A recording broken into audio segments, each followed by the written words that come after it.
I have to tell you that on September 1st, 1939, my aunt, whose name I bear, was asked to strip down naked when the Nazis marched into Poland and to throw her 2 infant twin daughters down, who were mowed down.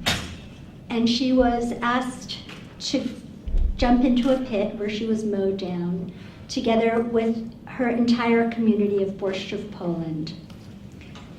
In 2000, why did this happen? It happened because she was a Jew. In 2002, the journalist Daniel Pearl in Pakistan was asked to kneel down. Before he was decapitated, they had him admit, "I am a Jew." Why was he mowed down? Because he was a Jew. A few weeks ago, on June 12, 2014, Iya Yafrach, Gilad Sha'er, and Naftali Frankel were kidnapped and brutally murdered on their way home from school. Why? Because they were Jews.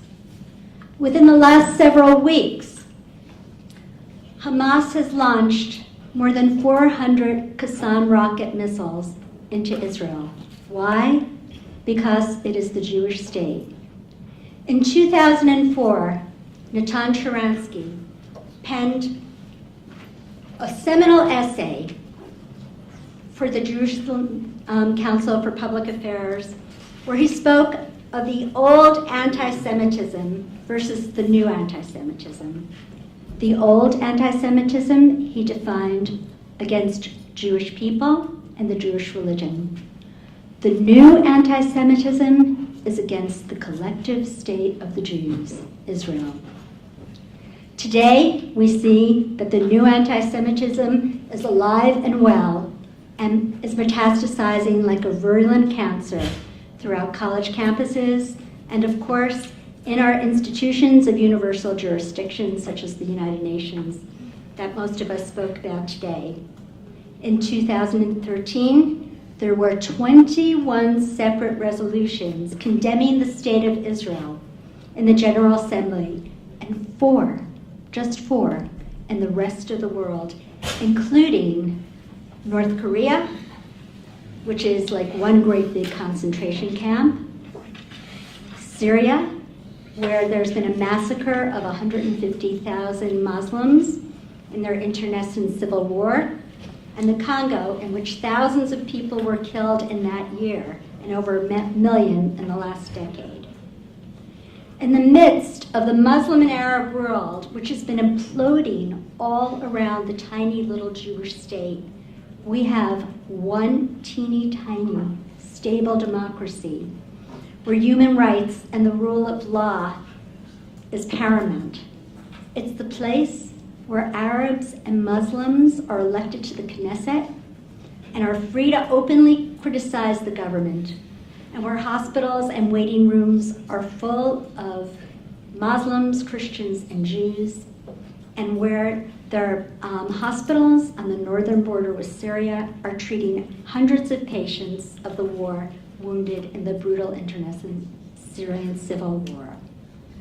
Why is it that Israel is so reviled?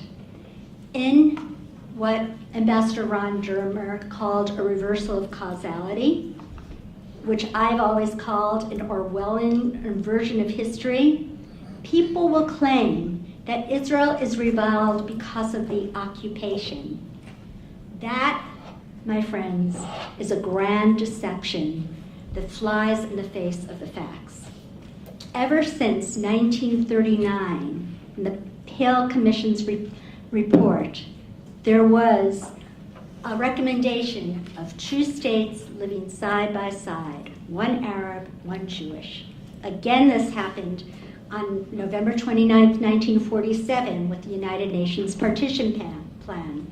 Then, after the War of June 1967, the defensive war, which Israel was forced to fight and was victorious, Israel had the idea of going to the conference in Khartoum in the Sudan, and they asked for land for peace. The response was the famous 3 no's: no peace with Israel, no recognition of Israel, and no negotiations with Israel. Something happened in 1987. That was the first Intifada. And it was very, very difficult for Israeli Jews whose military policy had always been based on the conception of tahor neshek, on the purity of arms, to be confronted with the visage of Palestinian youth throwing stones at them. That's when something went a bit soft, and many Israelis looked inward and blamed themselves for the occupation. My personal theory about this is it has something to do with the Jewish theology and Jewish philosophy, where every single Yom Kippur, one of our holiest days, we pound our breasts and we beat ourselves collectively for the sins of anyone else. And we think, if only we tried a little bit harder, if only we just gave back a little bit more, then they would finally love us and accept our right to exist. Partly because of this, 2 academics, Uri Savira and Ron Pondak, came up with the concept of the Oslo Accords. And this was actually conceived of behind closed doors in Oslo, Sweden, and then Yitzhak Rabin came reluctantly along to it. Oslo, Oslo II, Hebron, Y, and all the subsequent accords have always been predicated on one fundamental premise, and that is Israel would give something very tangible and something real, land, in exchange for an end of incitement and an end for terror. Israel would give up something very real in exchange for the promise of peace. Yet, not a day goes by when you and I do not get an alert from Palestinian Media Watch or Memory, 2 wonderful organizations, about the constant and steady diet of incitement to hate and to kill the Israeli and the Jew coming directly from the top of the Palestinian Authority. I have to tell you, I was in Israel in June of 2005, right before the Israelis decided to give up Gaza. They gave up Gaza in the absence of a negotiating partner, and my friends at the left were telling me, we will finally prove to the world just how far and how willing Israel is to go for the sake of peace, even if they don't want to accept us. I remember very clearly how deeply divisive that debate was. Israeli soldiers were taught not to feel the pain when they would remove residents from Gaza from their homes. I remember that millionaires were saying, we will give the money to the people living in Gaza, the Palestinians there, to buy the greenhouses and to give it to them. Israeli rabbis were saying, let's leave the synagogues. These synagogues should be turned into mosques. After all, we all pray to the same God. Well, I have to tell you that as soon as the last Israeli soldier turned the key and locked the gate and left, and as soon as that blue and white flag was lowered, those greenhouses and those synagogues were destroyed. And everything that Israel left was destroyed in what can only be described as a nihilistic carnival of hatred. And Israel, in return, has gotten at least 10,000 Qassam rocket missiles into its southern region. And this is what it is fighting today. Again, I have to say, the offer was made at Camp David on July 25th, 2000. I was there in the audience when Eliakim, in the Washington Institute for Near East Policy, when Eliakim Rubinstein, who was the Attorney General for the State of Israel at the time, came in to address the group. And he said to us, I could look every one of you in the eye, and I could tell you that we went as far as any responsible Israeli government could possibly go.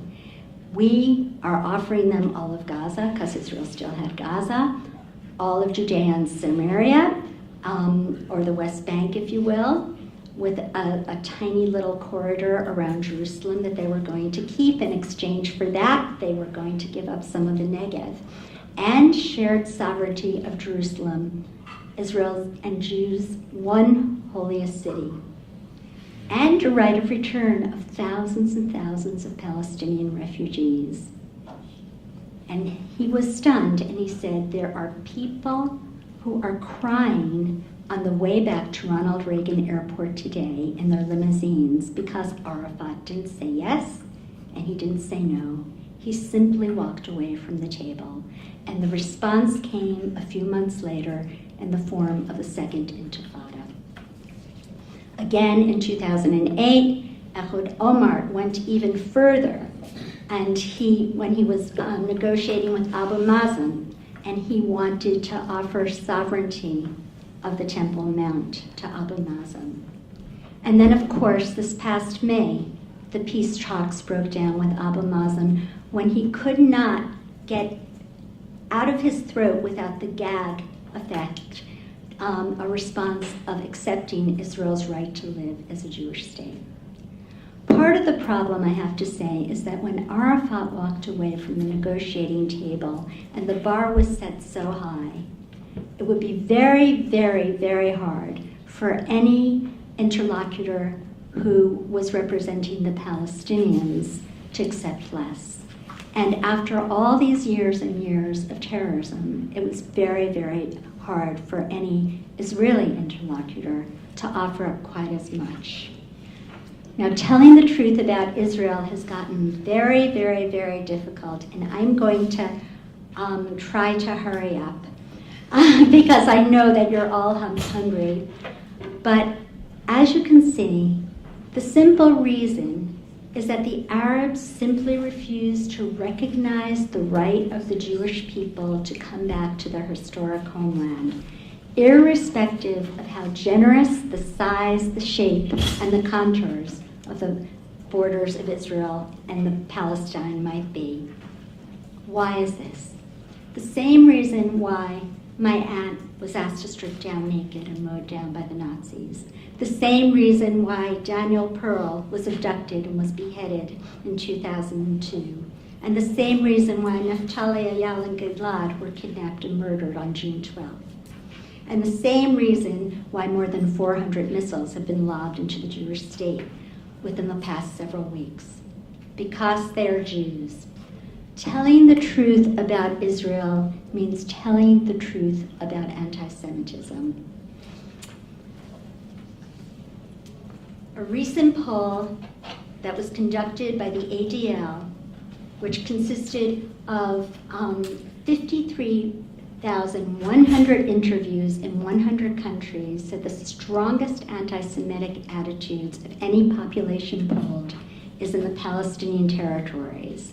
And another poll, which you should all know about, that was recently conducted by the Washington Institute for Near East Policy, has indicated that only 27.3% of Palestinians want a two-state solution. By contrast, more than 2/3 see the restoration of all of historic Palestine from the Jordan River to the Mediterranean Sea as their ultimate goal. What they want to do with the 6 million Jews that are currently inhabiting the Jewish state of Israel, one only shudders to thinking about the over 200,000 Sunnis and Shiites that have been killed in Syria. So, my friends, this is not a territorial dispute. This is an existential struggle for the Jewish state's right to exist. It has always been, and it always will be. And the sooner the United States and other countries around the world realize this, the better. And at the core of this is a familiar old sentiment, a virus that seems to be immutable to time or place or any rational antidote, anti-Semitism. Thank you very much.